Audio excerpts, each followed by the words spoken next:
הדובר השני שלנו במושב, פרופסור שאול סוסנובסקי ממרילנד. עיקר התמחותו זה בעיסוק של ספרות ואתיקה לטינית, אבל אנחנו כאן עוסקים בדבר היותר חשוב של ההתמחות שלו, שזה בורכס והקבלה. ופרופסור סוסנובסקי ייתן הרצאה, בורכס and the Kabbalah, Trust in Words.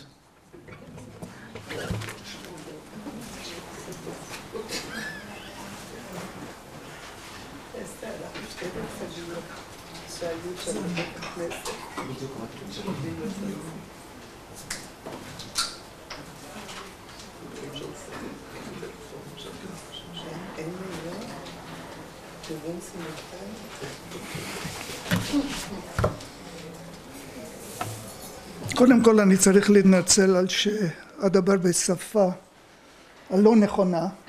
בספרדית? בספרדית. אני פשוט לא מסוגל לנאום בעברית, עדיין לא. Borges and the Kabbalah, Trust in Words, with gratitude for the invitation. Let me start with a quotation from Borges. I was very interested in mysticism even though I am not a believer. So I have read books on Kabbalah just as I have read books on Sufism or as I have read the work of Swedenborg. Borges' treatment of Kabbalistic motifs has been the subject of a few books and of a greater number of articles. A first reference can be found in 1964, a text signed by Rabbi, Stam Rabbi. We don't know any more about him. Later on, using varying approaches that nevertheless covered familiar ground, Chaim El-Asraki, Edna Eisenberg, and I, among others, published essays devoted to this subject. Such attention was inevitable, given Borges' explicit interest in the subject, particularly as he stated in his 1932 text, A Vindication of the Kabbalah, and in the Kabbalah, a lecture that was subsequently published in Siete Noches, 7 Nights. References to Jewish beliefs and traditions, moreover, are sprinkled throughout his work. In the 1930s and 1940s, his sustained condemnation of fascist creeds and Nazi atrocities also found their way in his fiction. Years later, his admiration for Israel was to be crafted in poetry. Certainly in Jewish traditions, reading into text is not a novel exercise. As a very young student in Jerusalem, I learned from the Chabad Leibovich Zal to inquire not just into what Rashi stated, but also into his silences.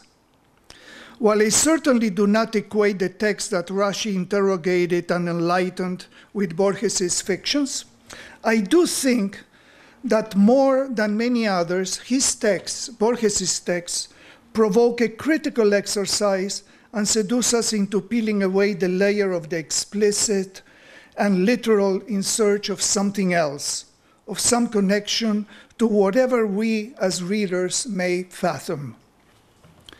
Different kernels, different secrets, radically different notions and theological beliefs and devotions separate the sacred from the classic, the reading of the God-given from the writer's arbitrary play with words. And still, though far from the Kabbalist commitment to approach the Creator, in a heterodox vein, Borges sought to bond author and reader. His first book, the 1923 Fervor de Buenos Aires, opens with apologetic words that serve as a cautionary invitation and also pose a challenge. He wrote, "To whoever may read this, if the pages of this book consent to produce a fortunate verse, forgive me the discourtesy of having usurped it in advance. Our nothingness, nuestras nadas, differ little.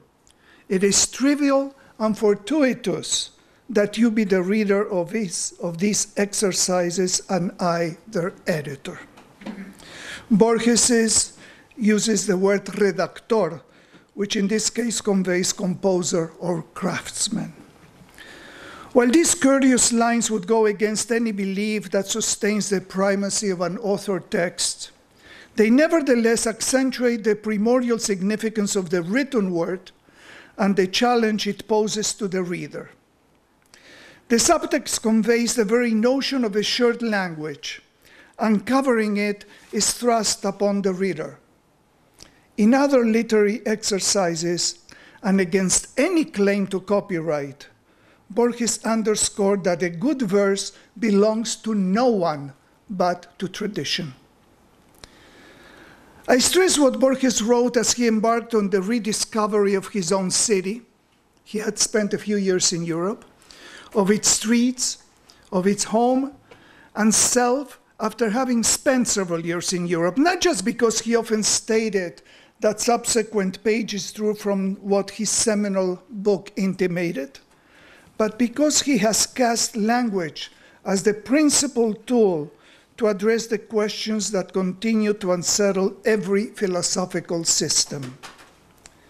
In so doing, he also reneged of novelty, of the cult of facile experimental innovation, in which he himself engaged while in Spain, opting instead for tradition, for what was and still is, for rereading and interpreting the readily available as well as the hidden language.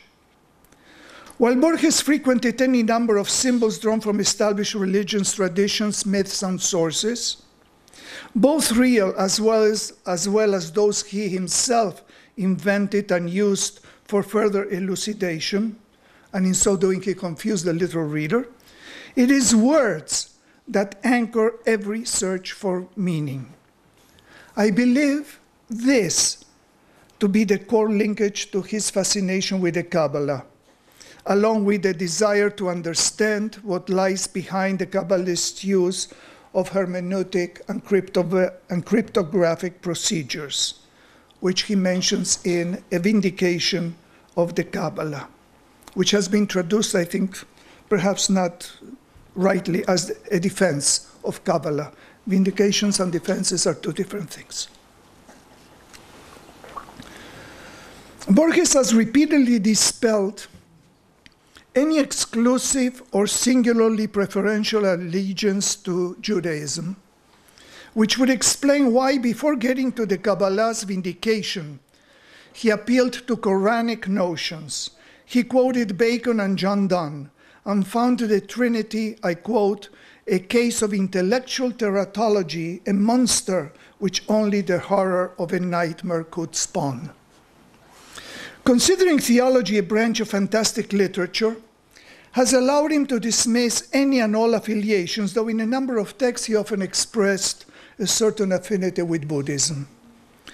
To finally get to the Torah, what he called a deliberate writing by an infinite intelligence, he cuts a swath through poetry and through prose to conclude about the scriptures that the Kabbalists pour over the following: a book impervious to contingencies, a mechanism of infinite purposes, of infallible variations, of revelations lying in wait, of superimpositions of light. How could one not study it to absurdity, to numerical excess, as did the Kabbalah?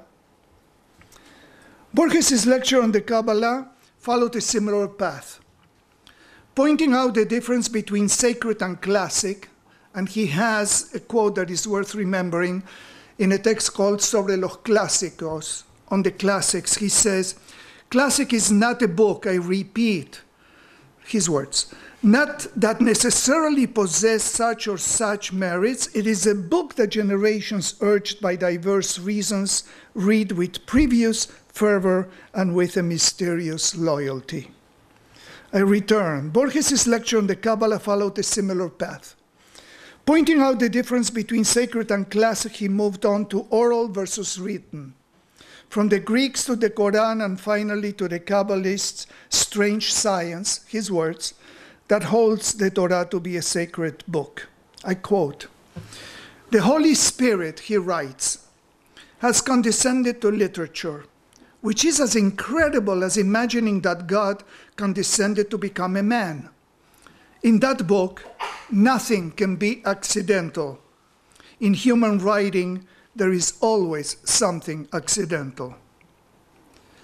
Having dispatched Judaism and Christianity in one sentence, he proceeded to exemplify several cryptographic devices to allude to Sefirot, to the Adam Kadmon. As he navigated along established topoi, almost in passing, Borges offered what I think he values the most of the Kabbalah. He says, I am not dealing with a museum piece from the history of philosophy. I believe the system has an application. It can serve as a means of thinking, of trying to understand the universe.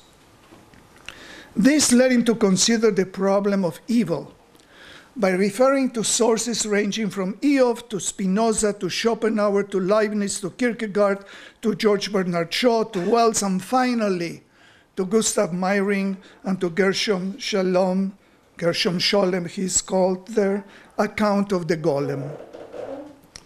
He has a poem to which I will refer called The Golem, and he of course uses the word Sholem as the only appropriate rhyme. I'm sure he wouldn't have approved of that, but in a poem called The Compass, in a book called El Otro, El Mismo, Borges wrote, behind the name there is something that cannot be named.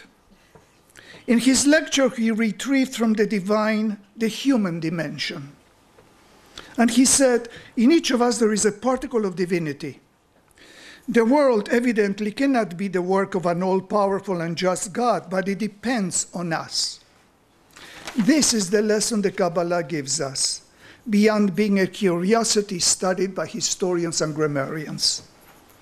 In a 1980 interview with Jaime Al-Azraqi, Borges said, I find a very interesting idea in the Kabbalah, an idea also found in Carlyle and Leon Blois. It is the idea that the whole world is merely a system of symbols, that the whole world, including the stars, stood for God's secret writing. That idea is to be found in the Kabbalah, and I think that may be my chief attraction to it.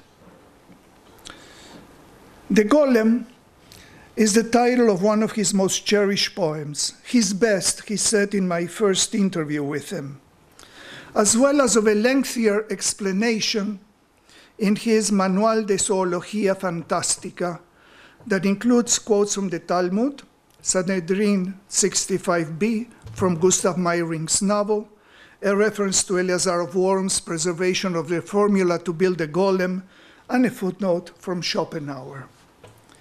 The Golem struck Borges not so much for Jewish Prague's historical context, but for his magical power of utterances that grant life and bestow death. Also, by the parallel attitude of both God and Rabbi Lev upon contemplating their respective disappointing creations. In so doing, the poet shields the creator from his product's imperfections. This formula is further developed by Borges in the story La Escritura del Dios, the God's script, the only story he said in pre-Hispanic Mexico, in fact, the only pre-Hispanic story he ever wrote. In it, Tzinakan, the magician priest of the pyramid of Kaholom perhaps as Kaolam, having been tortured to reveal the secret location of Moctezuma's treasures, wails away his time in a deep, dark cell. To fill time's void, he manages to retrieve a hidden formula of 14 words, 40 syllables, number 4 again, that the God inscribed on the first day of creation to ward off the evils that would befall the world at the end of time, obviously a reference to Acharita Yamim. Through laborious deductions aimed at unveiling the secret dictum, Tzinakan reached a workable conclusion. He says, A God, I reflected, must speak but a single word, and in that word must be absolute plenitude. No word uttered by a God could be less than the universe or briefer than the sum of time. The ultimate revelation to Tzinakan comes to him, however, not by reaching towards the heavens nor to godlike attributes, but by accepting reality. He was nothing but a prisoner. It is the acknowledgement of his own human misery that allowed, and I quote, union with the deity, union with the universe. Having obtained a formula that would grant him omnipotence, he cries out, "Oh, joy of understanding, greater than the joy of imagining, greater than the joy of feeling." Contrary to mundane expectations, remember, this is a priest, a magician, he refrained from uttering it. For having been granted a godlike power, he has ceased to be who he was. Beyond dwelling on similarities of Tzinakan's path with Kabbalistic motifs, his ultimate decision merits further consideration. In the first place, is accepting the preeminence of the human over the godlike. The divine may cast a path of light, but it is up to the man to know, accept, and remain within human parameters. The formula Tzinakan recognized on the tiger's hide defied all language, including his own, for that was the nature of a formula to ward off the end of time. Furthermore, as Borges has shown in several texts, there is a moment in life when every human being learns and acknowledges who he is. Hay un momento en la vida de cada hombre en que uno sabe para siempre quién es. A life's lesson. In the end of time.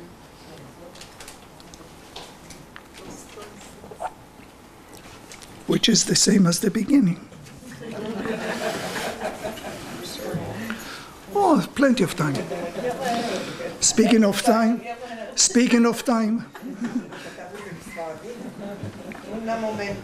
Un momento. Therefore, when granted a boundless power, but at the price of foregoing his individual identity, Tzinakan opts for remaining a prisoner. Second, by keeping silent, by not turning back or casting humanity out of this forward flow, he commits to historical continuity. In the context of today's reading, moreover, Borges emphasizes understanding vis-a-vis imagining and feeling, precisely two of the venues a devoted believer would pursue in serving God and in the path to uncover the secrets of creation. Borges toys with magic, and even with desire, but ultimately he strives for literary closure of established texts. He seeks reasoned arguments, be they of Kabbalistic exercises or of historical events. Two such cases are Deutsches Requiem, attempting to understand Germany's perverse enterprise, and Tlon, Ukbar Orbis Tertius, anticipating what might have occurred had Germany won the war. That's the opening text of the book Ficciones. Throughout his work, Borges exalted reason and understanding as driving forces for any phenomenon, including the imaginary. Having consulted Eric Bischoff's The Elemente der Kabbalah and Jan Peter Stehlin's Rabbinical Literatures, a 1748 book, Borges wrote in a 1926 essay titled A Story of Angels the following: "It is evident that those who accuse the Kabbalists of vagueness are thoroughly mistaken. They were rather fanatics of reason and dreamed up a world made of deification by installments, which was, however, as logical, as rigorous, and as causality-driven as the one we now feel." End of quote. While his use of such sources may be questioned, in my interview with him, he considered Bischoff's book to be pretty bad. What is noteworthy is his exaltation not of faith, but of imagination, but of reason as humanity's prime inquiry tool. Literature, as all art, anticipates what will be. Borges' texts do so by probing not solely into texts, but also on how they have been and may continue to be read. They seek sources and also plot the navigation towards them by asking whys and wherefores.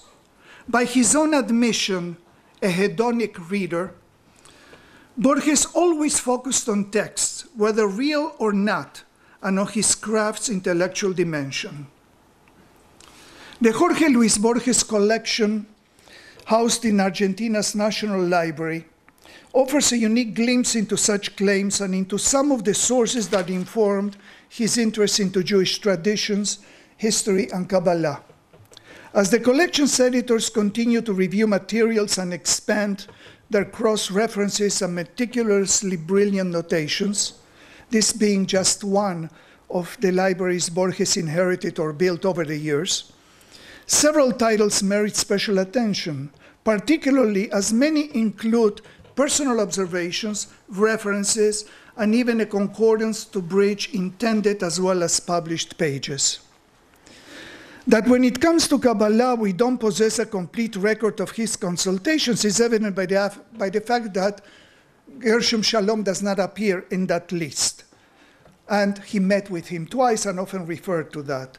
And also he doesn't mention Joshua Trachtenberg, Arthur Wade, and Henri Seruya.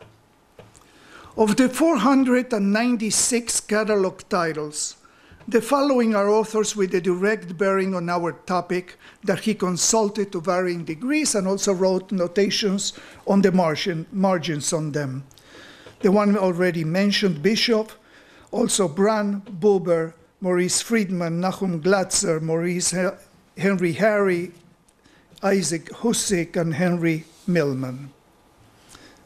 Awe is a common reader response to the breadth of motifs and topics that span Borges' works. He himself reflected on his journey from some obsessions to others in, for instance, Borges and I, The Sentinel, El Centinela, and Arte Poetica. If a limit were to be placed on his boundless curiosity, it would be around the games that reason plays on us. Every assertion and every belief is interrogated, every system put to the test of an internal coherence, which is ultimately the arbiter of logic and truth. The unanswerable falls to the timeless hope in the reader, the librarian, as it appears in La Biblioteca de Babel, who will identify the catalog of catalogs, the book that is the source of all. This is the notion that I believe brings Borges the closest to the sages who partake secrets from every trace of the sacred book. The last two paragraphs. In this sense, Death and the Compass, La Muerte y la Brújula, may be read as a parable, or a partial parable perhaps, of Borges' aesthetics. In a story steeped with Kabbalistic and other Jewish motifs, ostensibly aimed at uncovering the truth about the assassination that followed that of Rabbi Marcelo Yarmolinsky. If you wanted an Argentine Jewish name, that's it, Marcelo Yarmolinsky. A trap is set for a detective who, caught in a web of Jewish symbols and Kabbalistic allusions, fails to recognize the stratagem of the cunning labyrinth maker. And you referred to it, of course, this morning. When confronted at gunpoint, the detective, Longrot, cleverly suggests to Red Sallach, or Skarlach, who in setting his trap sought to avenge his brother's death and his own suffering at the detective's hands, that for their next meeting, a labyrinth consisting of a straight line would suffice.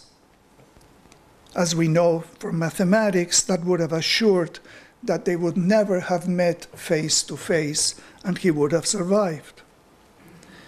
An astute reader pointed out to me that in the dialogue between Longrot, the detective, and Red Skarlach, the gangster that will execute him, Borges built a multi-layered riddle for a quest that could have been solved in the linear tale. Here I note in passing the similarity of their names, victim and victimizer. They share a single set of options dancing around death. Regardless of which labyrinth was to be employed, and whether by chance as his own was, or by design, the end would have been, the end always is the same. But the search itself is what matters. This would have gone amiss with a different type of labyrinth.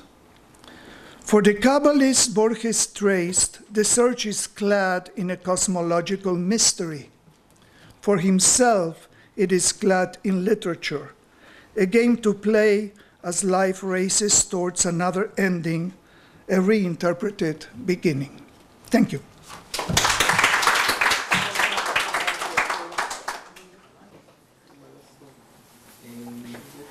אין לנו זמן, אבל אנחנו נעשה זמן לשתיים, שלוש שאלות. Tiempo al tiempo. בעברית אפשר?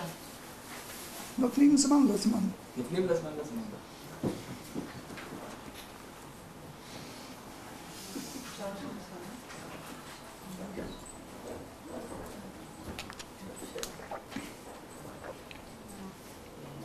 Solo una pregunta, ¿era judío Borges? Lamentablemente él dice que no. לא. אם הוא היה יהודי, לא היה יהודי. הרבה... כן. שאלו המון פעמים, מה? רצה להיות. הוא רצה להיות. מצד האימא שלו, מצד הסבתא שלו היה אסבדו, אז יכול להיות שבאיזשהו שלב הוא כן היה, הוא בטח יהודי. תקשיבו, היום מדברים על 60%, סטטיסטיקות האחרונות מדברות ש-60% מדרום אמריקה על בסיס גנטי יהודים. אפילו יהודים. ובורכס, מה, צאצאי יהודים? לא, זה כולל את היהודים. כן. אפילו היהודים הם 60%. זה לא משנה. אבל לא משנה, העיקר שאפשר לקרוא את הספרות שלו מנקודת ראות כזאת. נפש יהודי. קבלה זה... אפשר בעברית, כן?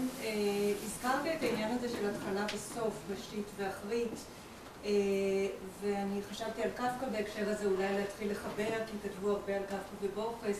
במחברות האוקטב, או The Blue Notebook, קפקא כותב באמת, אני התחלה או סוף, כן? Ich bin Anfang oder Ende.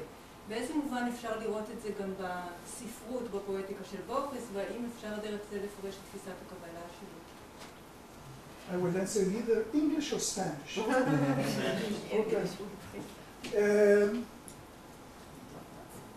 You can follow that line. There is in fact a wonderful text by Borges called Kafka y sus precursores, in which what he says is that every major writer is creating the precursors. That we would not have known of many writers had it not been for a certain pinnacle of excellence. The same can be said of Borges, namely, thanks to him we are tracing that. There is an entire dialogue of that.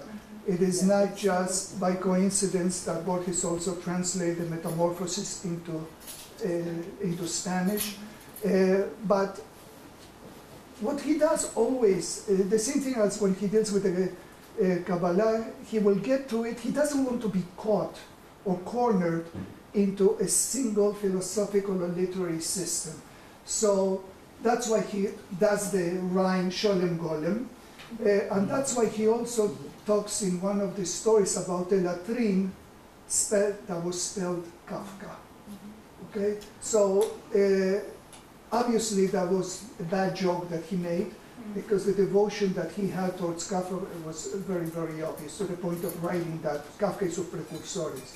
But yes, you definitely can trace a direct line there. Yes.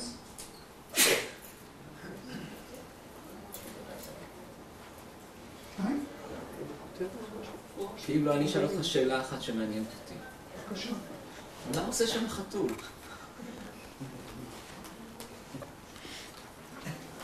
של להסכים למה שהתכוון. זה הטור של שולם, נכון? כאילו זה... In the poem... You can do it in English. Okay, in the poem The Golem, he's talking about the ghetto, the Prague ghetto, and he says that there was a cat there. And this cat, of course, does not appear in Sholem. But he found it that it was necessary to create aesthetics for that poem. So, again, can you imagine a street without a cat? No, this is not enough for me. That is not enough for you? No, of course there is streets, but... It has to be more? It has to be more. For instance? I don't know, when you talk about Prague, about the material causes, about the golem, about Sholem, about everything, so... And he mentioned a natural that he told us that this is his imagination, yes, something about the imagination. Well, let's put it. No, he says specifically. Istegato no está in Sholem. This cat is not in Sholem. Okay, he says so specifically. So he puts it in right there. Can you imagine a dog instead of a cat there? אני רוצה, בגלל שכתבתי בעין החתול, אז אני אשתמש במומחיות שלי לחתולים. אז קודם כל בספר שלי בעין החתול גם אני מדברת, הקונוטציות הקבליות זה חתול וקליפת נוגה, שהוא השכחה בעצם. אז כאילו שם כתבתי את זה, בכל עוד קודם, זה דבר אחד. אז, וזה כאילו מלא הקשרים, כי בגלל שהחתול הוא קליפת נוגה, הוא שכחה, הוא נרקיסיסטי, והוא כאילו אף פעם הוא לא נתפס וכולי, כמובן מאז לואיס קרול נשאר רק החיוך שלו. אז בעצם החתול הוא משהו שהמקמקות שלו, גם במטריקס, אנחנו רואים איך שבמטריקס, ברגע שהם רואים את החתול, אז הם מבינים שהם נמצאים בלבל אחר של מציאות. ומאז תראו שזה נכנס, זה כמעט הפך כרגע לתמה בסרט של המדע הבדיוני, שמעבר מהיר של חתול מסמן את זה שעברת לרובד אחר. וזה סתם אני אומרת. עכשיו, אני אגיד שתי דוגמאות נוספות מעניינות. הרמב"ם אומר שכשהרמב"ם באיזשהו טקסט שלו, שאני כרגע לא זוכרת אם זה במורה נבוכים או במקום אחר, או שרבי אברהם אומר את זה, שלפעמים אנשים מדמיינים שהם הגיעו לנבואה, הם מרוקנים את השכל ואת הכל, ומדמיינים שהם כבר מתקרבים לנבואה, ואז בעצם מסתבר שהם הסתגרו בבית עם חתול. ואז כשהם רואים את החתול, הם חושבים שזה התגלות. עכשיו, רבי נחמן מברסלב, בקטע שהתפרסם במעשיות הנוספות, שצבי מרק מפרסם במעשיות, אז הוא אומר שלפעמים בן אדם חושב שיש לו התגלות, ובעצם זה חתול ששורט את הדלת. עכשיו, זה ממש מרתק, בגלל שהרמב"ם הוא כאילו בסוג של הפשטה אינטרוברטית, ונחמן, ההתגלויות שלו הן אקסטרוברטיות. אז אצל הרמב"ם אתה נשארת עם חתול בפנים, אצל נחמן החתול שורץ על הדלת מבחוץ. אצל בורכס הוא סתם מסתובב. אבל עכשיו אולי הוא לא סתם מסתובב. אולי לא סתם. אולי יכול להיות שצריך להיות יכול להיות. הוא לא יודע אם לשרוד או להיכנס. יכול להיות שצריך לחפור בגולם של מיירניק כדי לראות אם היה שם איזשהו אזכור תוך כדי התיאור הזה בפרק, כי אני כרגע לא זוכרת את זה טוב, אבל יכול להיות שיש שם אזכור. ודבר נוסף, בגלל ההרצאה הזאת התחלתי לחשוב, וגם בשעתה אמרת, שאולי היה איזשהו דם רק קטן בין בורכס לשולם, אבל זה רק עכשיו, פעם ראשונה חשבתי על זה. למה? כי בורכס היה יותר מדי רגיש, ולהגיד גולם שולם זה גם סוג של עקיצה, ושולם די מזלזל בו, ואומר מי זה בורכס. עכשיו, שני אנשים עם אגו, ואולי זה, שולם לא היה נדיב, לא לרוזנצוויג, לא לבובר ולא לוולטר בנימין. אז חוסר הנדיבות של שולם היא, במקרה, הכוונה הפרחון אינטלקטואלית, במקרה הזה הוא לא גבוה. אז יכול להיות יכול להיות שבורכס שמע משהו ממנו, ודווקא... קצר תיכון. זה מוכיח שהוא ממש יהודי.